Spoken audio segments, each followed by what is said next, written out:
Voice of America Washington سے news minute کے ساتھ میں ہوں سارہ زمان۔ ایران کے جوہری پروگرام پر اس کے P5+1 گروپ کے ساتھ ویانا میں مذاکرات کے دوران ان موضوعات پر اتفاق رائے حاصل ہو گیا ہے جنہیں حتمی معاہدے کے لیے مذاکرات کی بنیاد بنایا جائے گا۔ اسے معاہدے کی جانب اہم پیش رفت قرار دیا جا رہا ہے۔ لیبیا میں قذافی حکومت گرائے جانے کے تقریباً 3 سال بعد آج قانون ساز اسمبلی کے انتخابات کے لیے ووٹ ڈالے گئے۔ اس دوران کم از کم 5 پولنگ اسٹیشن پر دھماکے بھی ہوئے۔ منتخب ہونے والے 60 اراکین کا پینل ملک کا نیا آئین مرتب کرے گا۔ مصر میں آج 22 صحافیوں کے خلاف، جن میں قطری نیوز نیٹ ورک الجزیرہ کے 9 صحافی بھی شامل ہیں، مقدمے کی سماعت کا آغاز ہوا۔ ان پر اخوان المسلمین، جسے مصری حکومت دہشت گرد تنظیم قرار دے چکی ہے، کی مدد اور قومی سلامتی کو خطرے میں ڈالنے کا الزام ہے۔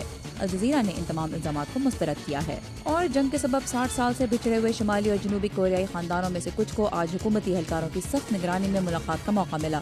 کئی عمر رسیدہ افراد کے لیے 60 سال میں سرحد پار اپنے رشتہ داروں سے یہ پہلی ملاقات تھی۔ مزید خبریں urdu VOA.com پر۔